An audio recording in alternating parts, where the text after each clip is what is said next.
So I used to work with somebody that was actually a vice president for the Federal Reserve at one of the branches in Texas. I'm not going to say which one, but I used to get into a lot of conversations with him specifically about the dollar. And I'm a lot more skeptical now than I used to be. The dollar is the way that it is, obviously, because of many circumstances and situations. It's not just the overlord elitists that keep it up at that level. It's also the consumers. You know, people like you and I that are going out buying stuff are also making an impact on keeping the dollar strong. And if it does get to the point to where it might collapse, maybe that's possibly why this Jade Helm situation is taking place, because they're getting prepared for that. But I've been hearing for years that the dollar is going to collapse for at least 15 years now, Yes. and it's stronger than ever. So, you know, how is it making aren't we making it more likely to cause the dollar to collapse if we're saying how bad it is and how worthless it is? I used to listen to Alex Jones, and I thought this guy was just great.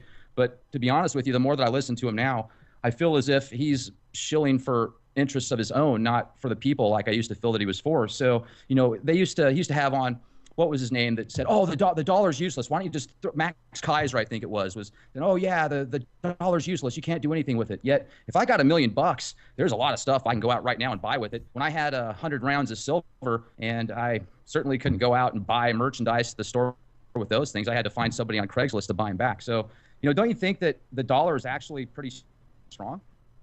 Yeah, right now it's surprisingly strong. I said that I follow CNN to get the brainwashing news that they throw out, but what I generally follow is CNBC, the financial news, see what's going on, because as you see the investors moving their money around, it's not that I have any stocks, and it's not that I have any wealth involved, but it's a barometer.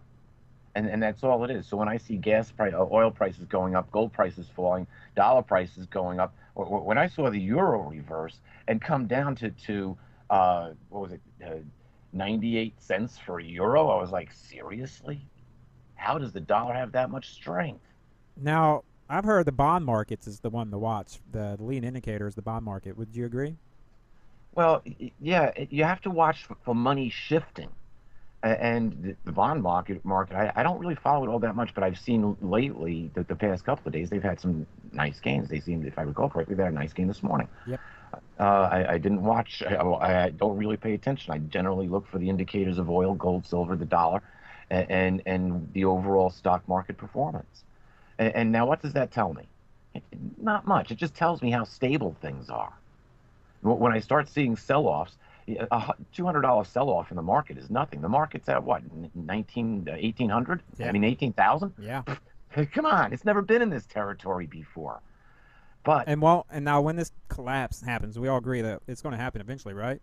well, my son made an argument today. He said you can't keep on pumping money into a system and expect it to continue to do well. Sooner or later, you have to have a reset. Now, and that's happened all through history. Look how many times the market is reset. We think back to 1929 as the great stock market crash, but it's reset a lot of times since then. But what are the driving factors that are behind what's going on now? You see, we're financing war. Ooh, there's a moneymaker there. Oh, yeah. Now, what do you mean we're financing war? Well, here's something that everybody missed. You see, what happened last September? The United Nations voted, the General Assembly of the United Nations voted to end extremism. Now, if anybody paid attention to this, all the Arab countries were all jumping up and down. All the leaders were excited, separating Islam from extremists, and we see and this was all based on ISIS. Where did ISIS come out from? ISIS came on the scene after the 10 days of Mandela, and we got the 10 days of Mandela after Comet Ison, the greatest comet that never appeared in a civilization's lifetime, was obviously destroyed. It was, and the tell is, I was just looking at this online the other day. I was looking up something, and here's a laid out set of photographs that show Ison as it comes around the sun. Now, I watched this in real time. And as soon as it came out from behind the sun, I said, that cone is blowing the wrong way. It's supposed to be blowing 90 degrees away from the sun, no matter where it's located, and it's blowing at 45. What's going on here? This thing is supposed to be pointing the direct opposite of the sun, no matter where it's traveling. And here, the thing's making a 45-degree turn. What's going on here? Why is the coma of the comet blowing to the left when it should be blowing straight out? So you're saying they blew it up? It disappeared, didn't it? It did. No, you're right. It did. I remember it just vanished. I And remember. what, and what day was that? Oh, that was Hanukkah, the first day of Hanukkah. And what did we get instead of Comet Ison? The 10 days of Mandela. The night of Malta, subject to the Pope, or in servitude to the Pope, and subject to the Vatican, the man who died twice, the first time on June 26th and the second time on December 5th. What, are you kidding me? And that whole thing lasts 10 days, which is tied into a lunar alignment of the Voortrekker Monument. Go look that one up, which is in South Africa. And he gets interned the day before the alignment, and the lunar alignment with the Voortrekker Monument also matches where Comet Ison would have been on December 16th. And when all the Mayan folks turned around and went back and said, oh, why didn't it happen on December 21st? They said, oh, because we forgot to carry the 0 year. It should have been December 16th. On the evening of December 16th, the Mayan feathered snake god should have made itself clear in the evening sky. It would have looked like a giant exclamation point standing right above Venus. But it was gone. And then we got, immediately thereafter, the revolution in Ukraine turned bloody. We got an Ebola outbreak in Africa, one that had world consequences. Yeah, total psyop. Absolutely. I mean, come on. If it was a real situation where everybody was getting Ebola and it was as contagious as they say it was, would all be either in some type of confinement right now, hiding from it, or would be dead. Yeah, but it was all a psyop. Now, keep that in mind. What else did we get, though? It didn't happen in the month of December. It happened on the 3rd of January, that all of a sudden this little-known group called ISIS reared its nasty head and became the enemy of the entire world, and since then has expanded throughout the Middle East and Africa. Well, and let's talk about hotspots. You know, Peter, you know this better than most people. Let's talk about ISIS and who's funding them, who they really are, because every other article that you read in the conspiracy realms or even in a lot of the mainstream media now is talking about how ISIS is the biggest threat and they've got briefcase nukes and we've really got to watch out for them because they're going to go through the Mexican border and get us in our sleep. Hey, but you know, I just wanted to shift gears because I know, Rex, you wanted to talk about Jade Helm, and I think that's probably definitely something that we need to cover here tonight. Just want to remind you folks that we will be taking a break at the bottom of the hour. So, Peter, what is your thoughts on ISIS? Do you think it is a major problem? Or is it just... here's the thing about ISIS. There's a little known fact, and it's amazing. I wound up reporting on this September 10th.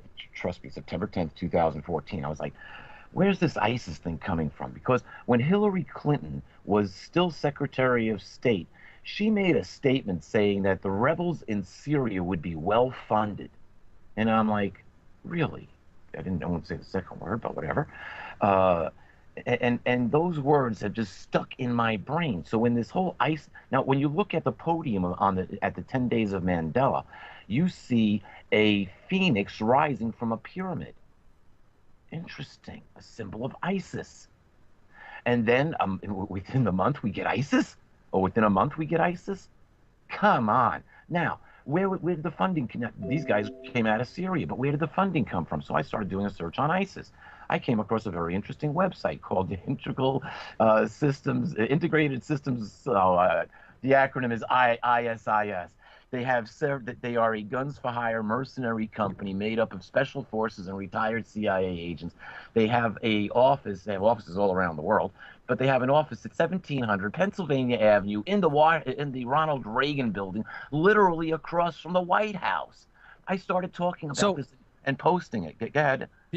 Peter, I know, and I'm so glad you brought this up again because I remember you told us that before, and for many of you that haven't had an opportunity to listen to the last time we talked to Peter, you brought that up. So do you think that it's one and the same? Do you think that these turkeys that are out there, you know, beheading people supposedly and doing all of these terrorist acts are really the ISIS, the same ones that you discovered? I don't know, but they changed their name and logo. You know who else had... Seriously, ISIS, the ISIS organization located in Washington, D.C. at 1700 Pennsylvania Avenue in the Ronald Reagan building, changed their name and their logo somewhere between the time I started reporting on them in September and when I checked about a month ago. Hello.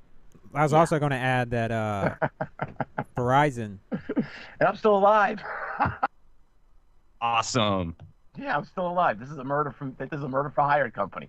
Um, Coincidence? I bring this to light, and they change their logo, and I'm still breathing. Good. I love it. No, can you guys hear me?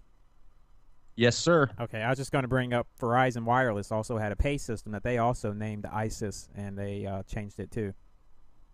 But could it also just be this, the fact that Isis is an Egyptian deity that's been around for thousands of years? So many entities or people or organizations already know the name Isis, and they might just choose to pick Isis because of certain correlations. You know, there's many businesses out there today, for example, one in particular, Starbucks, that has the Egyptian deity Osiris on there, if I'm not mistaken, and the sigil that they use on their signs is the Egyptian deity as well. Some people feel that in the occult realms, that helps manifest their desires if it harmonizes with their synchronicity, their vibrational frequencies. What do you think about that, Peter?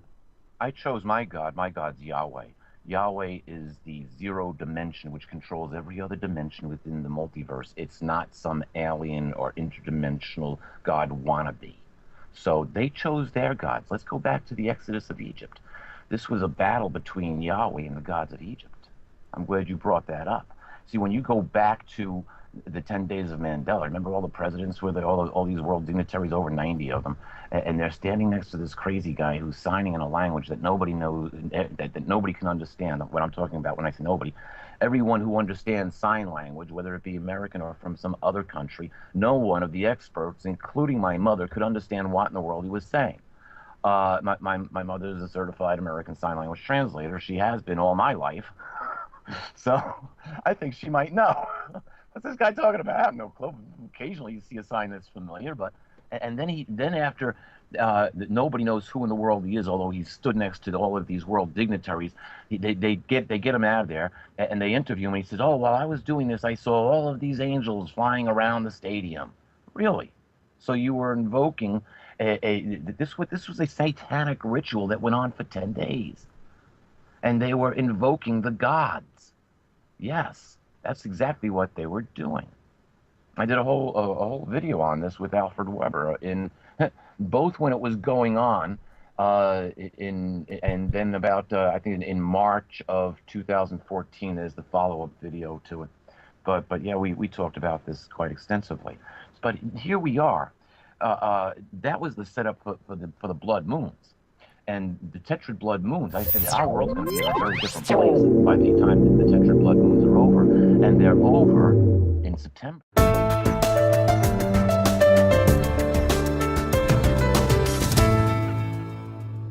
So I used to work with somebody that was actually a vice president for the Federal Reserve at one of the branches in Texas. I'm not going to say which one, but I used to get into a lot of conversations with him specifically about the dollar, and I'm a lot more skeptical now than I used to be. The dollar is the way that it is, obviously, because of many circumstances and situations. It's not just the overlord elitists that keep it up at that level. It's also the consumers. You know, people like you and I that are going out buying stuff are also making an impact on keeping the dollar strong. And if it does get to the point to where it might collapse, maybe that's possibly why this Jade Helm situation is taking place, because they're getting prepared for that. But I've been hearing for years that the dollar is going to collapse for at least 15 years now, Yes. and it's stronger than ever. So, you know, how is it aren't we making it more likely to cause the dollar to collapse if we're saying how bad it is and how worthless it is? I used to listen to Alex Jones, and I thought this guy was just great.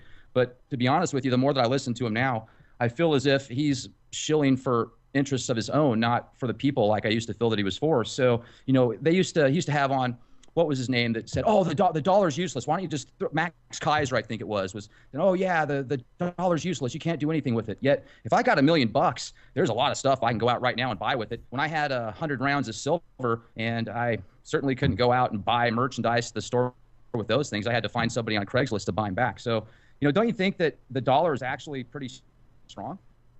Yeah, right now it's surprisingly strong. I said that I follow CNN to get the brainwashing news that they throw out, but what I generally follow is CNBC, the financial news, see what's going on, because as you see the investors moving their money around, it's not that I